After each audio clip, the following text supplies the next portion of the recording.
Hi everyone, it's me. On January 28, 1908, the Pemberton Mill in Lawrence, Massachusetts collapsed, taking the lives of 60 textile workers. The accident is considered to be one of the worst industrial disasters in New England history, but how did it happen? Let's find out. The story of the Pemberton Mill goes back to 1851 when William S. Barton, a wealthy dry goods merchant from New York City, purchased several acres of land in Lawrence, Massachusetts for the construction of a textile factory. The fire quickly spread, forcing the workers to flee the burning building.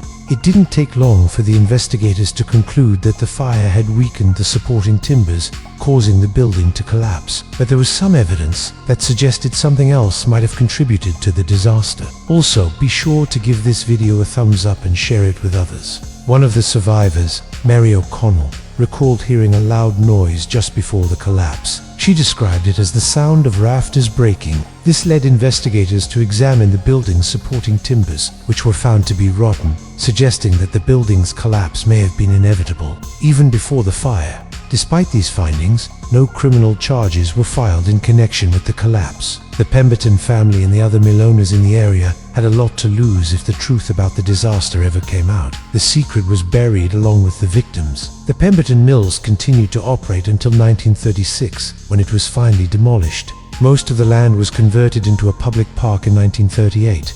For a moment, it seemed like the disaster was going to be much worse than it turned out to be. Although the fire department responded quickly to the blaze, the damage had already been done.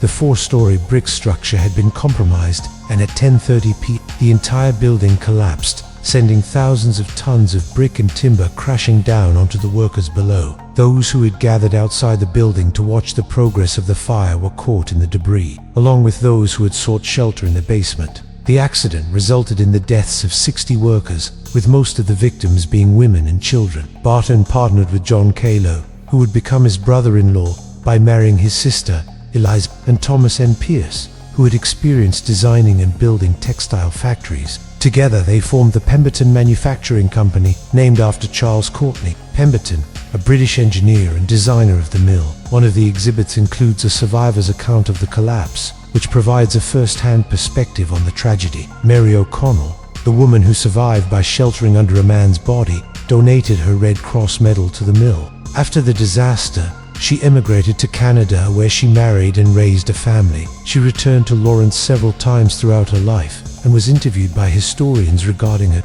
experience at the Pemberton Mill. She died in 1975 at the age of 88. The new factory was constructed with brick and accented with ornate woodwork and stained glass windows. At its completion in 1853, it was one of the most modern textile factories in the country. It was equipped with the latest technology, including a steam-powered loom that allowed it to produce 500 pieces of cloth per day. The Pemberton Mill produced a high-quality cotton fabric used primarily for making women's dresses, and within just a few years, it became one of the most successful textile companies in the region. The company expanded in 1860 with the addition of a second mill, followed by a third mill in 1867.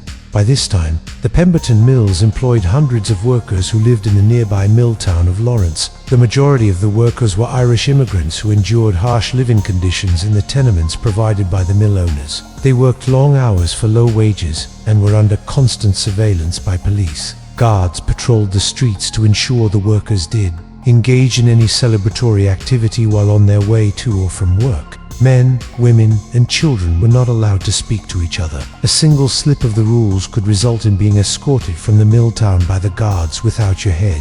In an effort to prevent the workers from unionizing, the mill owners kept the workers isolated and suppressed any sign of dissent. Then on January 10, 1908, a fire broke out on the fourth floor of the South End building, which housed all three mills. As news of the disaster spread, an investigation ensued to determine the cause of the collapse. Today, visitors can explore the site of the former Pemberton Mills and learn about the city's history through exhibits and artifacts. Thank you for watching. If you enjoyed this video, please consider subscribing.